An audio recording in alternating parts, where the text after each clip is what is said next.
Malaysia yang dahulunya juga dikenali sebagai Tanah Melayu kini melalui proses kerancakan pembangunan dan ekonomi. Sudah pasti ianya digerakkan oleh rakyatnya yang berbilang bangsa dan kaum. Namun dari mana datangnya masyarakat majmuk ini? Bagaimana bangsa lain yang berkongsi rezeki di Tanah Melayu ini hadir lalu berkembang dan kini bersaing bersama penduduk asal negara ini?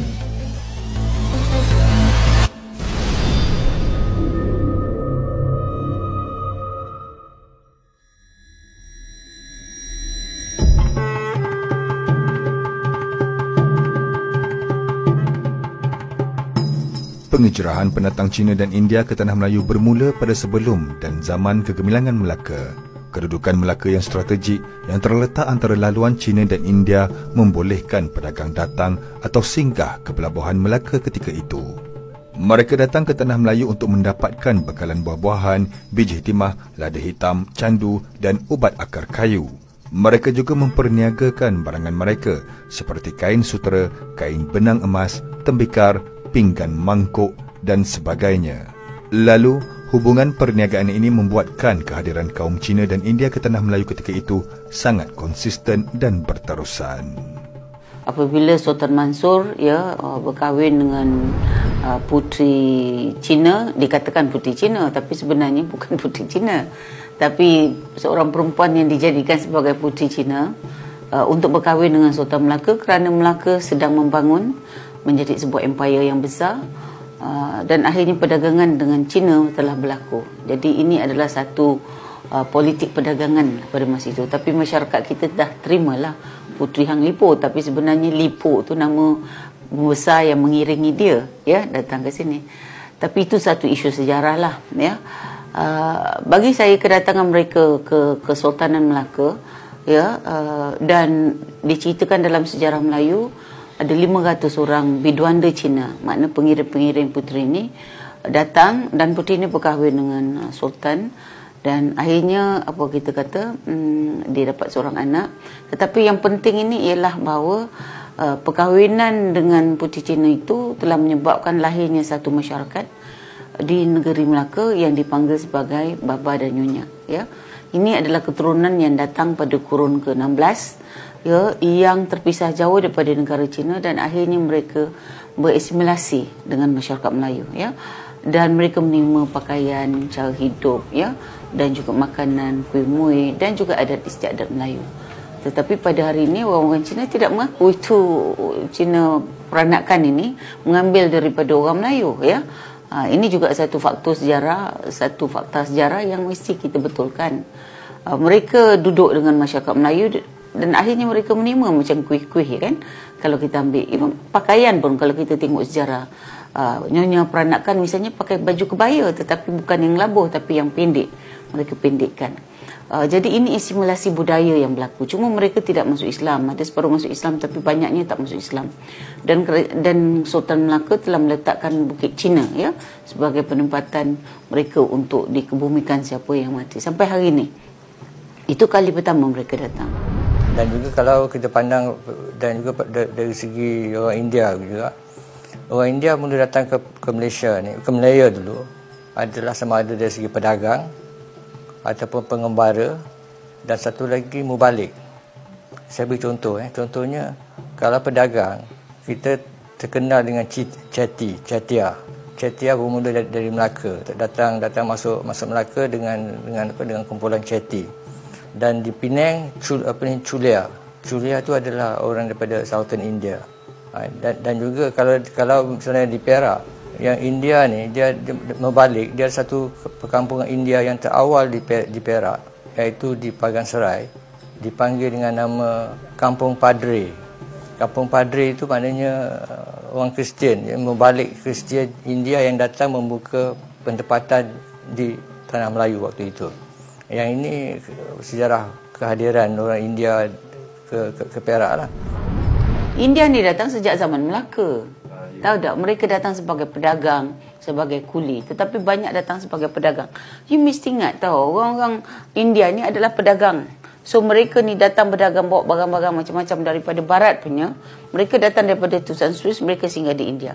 Di India mereka beli, lepas tu mereka hantar ke Asia, ke selatan, ke Melaka. Nah, sebelum lepas itu orang Cina pula dia datang daripada barat laut, kan angin barat laut, dia datang ke Melaka, disimpan barang. So bila India datang, dia belilah barang Cina ni, ya. Jadi dia orang bertukar ganti. Itu sistem dulu, pakai sistem angin, kan, sistem angin. Timur Laut dan Barat Daya. Timur Laut tak sama dengan Barat Daya. So India datang dulu, ada wholesaler dekat Melaka, ya, orang tengah, middleman. Dia akan beli, simpan dalam gudang. So, bila Cina datang, ada orang ni je berniaga. So, mereka tak bertembung. Tapi ada yang stay back, kan. Yang duduk lama-lama bertembung. So, India datang sebagai pedagang sejak Melaka.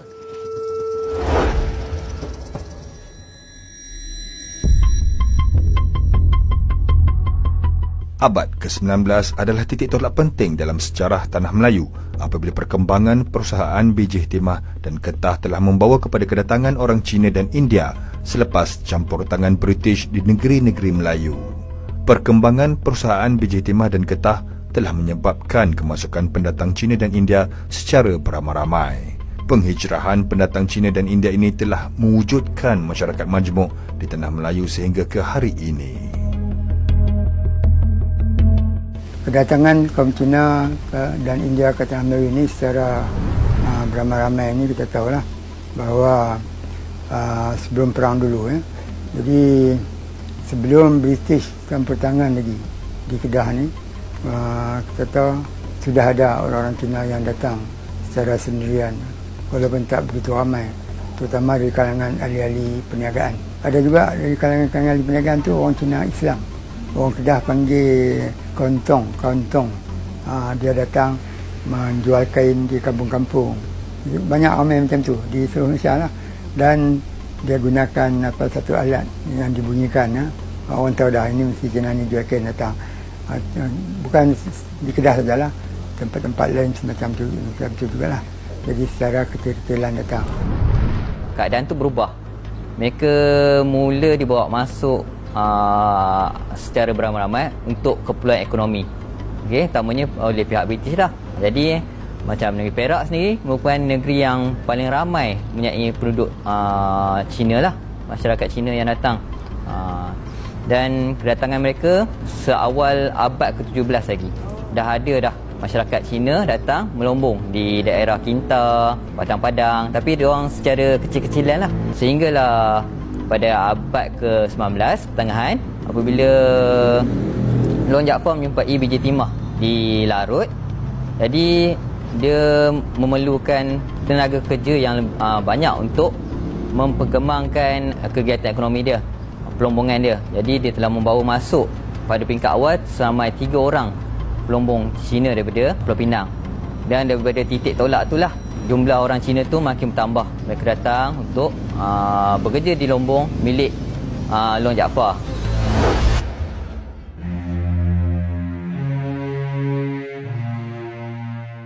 Penemuan biji timah yang banyak dikelampau oleh Long Jaafar pada tahun 1948 telah menyebabkan beliau membawa masuk seramai 20 orang pelombong Cina ke daerah ini.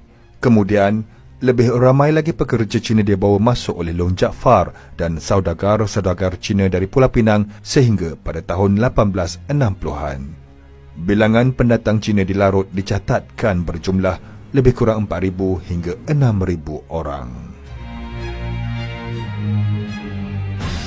Terdapat pembukaan lumbung-lumbung timah atau lumbung-lumbung bijih dan itu memerlukan tenaga buruh yang lebih besar. Kemudian kita dapati pembukaan ladang getah, ya, sudah pun bermula dari Brazil itu, dan Kedah pun memulakan penanaman getah dan memerlukan buruh yang lebih ramai, iaitulah orang-orang dari India. Pekan-pekan kecil yang ada di negeri Perak ini semua mendapat manfaat daripada pelombongan timah. Dan pada peringkat awalnya juga timah ditemui oleh Long Jaafar di Taiping, masa tu dipanggil Larut. Jadi entrepreneur kita panggil entrepreneur lah, kebanyakan adalah orang Melayu, pembesar-pembesar Melayu, termasuk juga sultan-sultan dulu. Mereka mendapat habuan daripada membuka diberi habuan untuk membuka lumbung timah untuk didagangkan. sekarang mereka banyak mengatakan orang Cina yang melumbung. Sebenarnya kebanyakan masyarakat Cina, terutama sekali kaum Hakka yang masuk melumbung, dibawa oleh sama ada dibawa oleh British ataupun dibenarkan oleh bangsawan-bangsawan Melayu dulu yang mempunyai lumbung timah, membasuh untuk membantu dia orang bekerja di pelumbungan timah. Jadi notation yang mengatakan masyarakat Cina yang memulakan pelumbungan ni agak silap lah. Kebanyakannya adalah masyarakat Melayu yang memulakan kerja-kerja pelumbungan di Perak khususnya.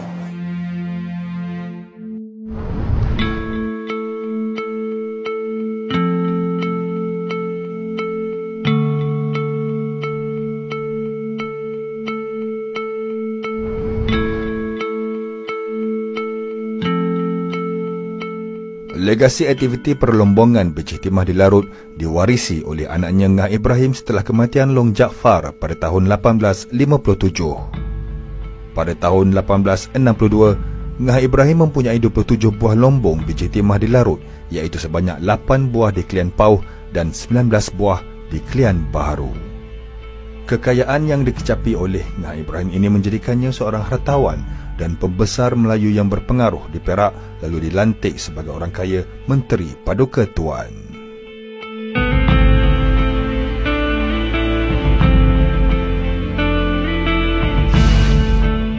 Jadi makna sekarang yang mulakan industri biji timah di Perak dan di Tanah Melayu khususnya adalah orang Melayu sendiri, pembesar Melayu. Dan sebab itu Ngah Ibrahim jadi kaya raya, ya. Dan hari ini muzium rumah dia menjadi muzium di Matang. So bagi saya inilah asas, dan dia mengambil apa kita kata buru-buru Cina daripada Pening untuk menjadi apa tu kita kata orang yang mengusahakan lumbung biji timahnya, mendulang, ya, dan sebagainya, ya. Sistem pada masa itu agak tradisional lagi. Dan masyarakat kaum Cina yang datang pada awal 1920 contohnya, dia adalah kuli, dia bukannya pelumbung.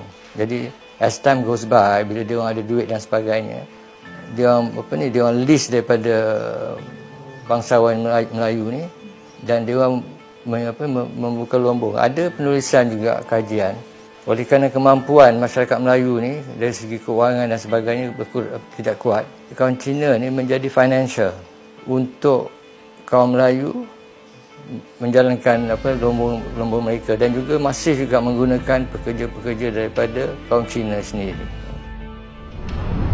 Cuma bila British datang, dibuat secara besar-besaran, maka kita adalah yang lebih moden, kapal korek misalnya, ya. Tetapi di tempat-tempat lain mendulang tu masih lagi dijalankan. So ini adalah kali kedua kedatangan orang-orang Cina secara beramai-ramai di Tanah Melayu, terutamanya di Perak. Dan begitu juga dengan India yang datang ke sini pun, yang bekerja di ladang kita. Tapi orang India ni lebih banyak pula bekerja di sesi-sesi lain. Misalnya kereta api banyak dimonopoli oleh orang India. Sama ada pembawa kereta api itu, pemandu, menjual tiket, dan macam-macam lah, bekerja di jalan-jalan kereta api itu sebagai buruh dan lain-lain. Kedatangan India secara besar-besaran juga berlaku di zaman penjajahan, dan antara faktor yang paling utama adalah apabila mereka ingin mengadakan ataupun membuka lombong-lombong ladang-ladang getah yang diperkenalkan sebagai salah satu daripada sumber ekonomi ataupun kita katakan ekonomi komersial, yang mana setelah kedatangan British, mereka menjadikan negara yang subur ini sebagai ladang mereka untuk menghasilkan getah yang pada ketika itu menjadi seperti komoditi yang paling berharga sebenarnya selepas revolusi perindustrian, di mana mereka memerlukan getah untuk bahan pendebat dan juga sebagai tayar antaranya. Jadi mereka menjadikan negara kita yang subur ini sebagai ladang untuk menghasilkan produk komoditi penting ini, menjadi hasilan ataupun produk yang sangat bernilai di pasaran antarabangsa. Maka untuk itu mereka sekali lagi mengesampingkan penduduk tempatan, lalu mengambil buruh dari luar, dan yang mereka ambil adalah daripada negara India yang juga merupakan jajahan mereka ketika itu. bawa masuk India yang daripada wilayah-wilayah khususnya di wilayah selatan India. Jadi di sana wujudlah kedatangan besar-besaran buruh India untuk ladang. Dan satu lagi adalah untuk melancarkan lagi pembangunan ekonomi dalam usaha mereka untuk membawa hasil bumi negara ini keluar. Mereka memerlukan kepada infrastruktur, antaranya landasan kereta api, antaranya jalan raya. Jadi memerlukan kepada tenaga buruh yang murah, yang boleh dikerah dan diperah. Maka mereka juga menjadikan buruh India ini sebagai buruh yang digunakan untuk membangunkan landasan kereta api dan juga jalan raya. Ini untuk infrastruktur. Maka ada dua lah kita lihat di sini. Satu untuk infrastruktur dan satu lagi untuk ekonomi perdagangan ataupun ekonomi komersial ini.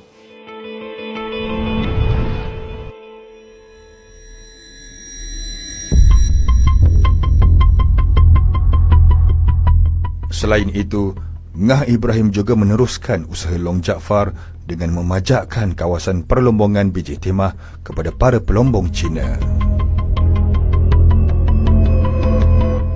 Dan di situ timbullah keinginan mereka untuk menguasai ekonomi, sebab mereka tengok peluang ekonomi itu sangat tinggi pada ketika itu, terutamanya perlombongan biji timah. Jadi mereka pada peringkat awal mereka bekerja sebagai di lombong orang Melayu dan memajak, tetapi keuntungan tidak begitu lumayan. Jadi mereka mula memikirkan macam mana untuk menguasai ekonomi tersebutlah. Sebenarnya telah diwujudkan kartel ataupun kesatuan pedagang ni, yang mana mereka mewujudkan monopoli dalam perdagangan khususnya biji timah, yang mana kalau nak jual biji timah mestilah melalui kartel ini, yang mana dimiliki oleh pedagang-pedagang British dan juga pedagang-pedagang Cina.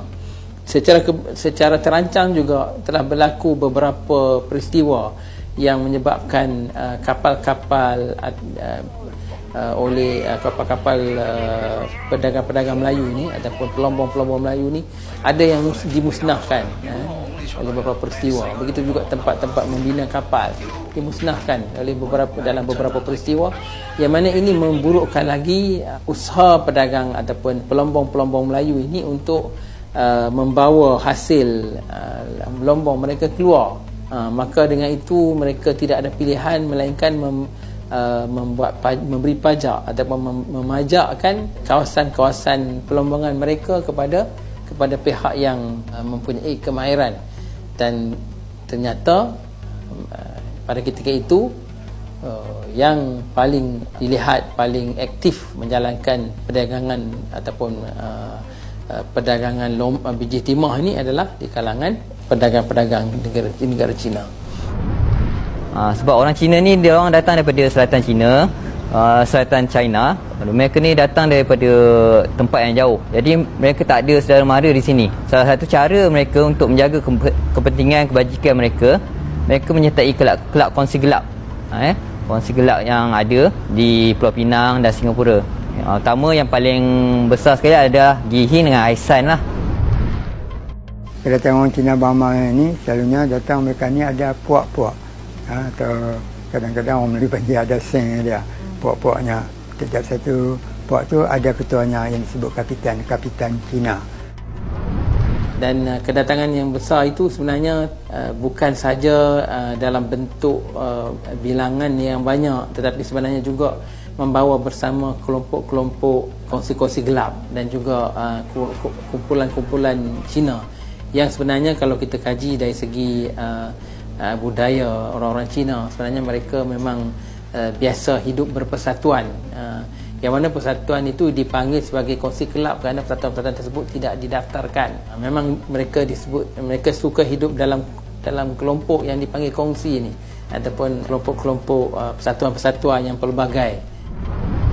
Kongsi gelap saya cakap memang penting sampai hari ini pun masih ada lagi kita dengar geng itulah, geng inilah yang di kalangan orang Cina.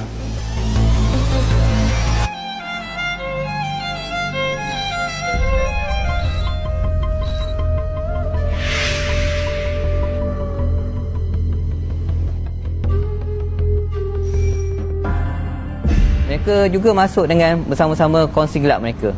Wujudlah penduduk-penduduk negara Cina daripada kalangan orang-orang Cina di tanah Melayu ini.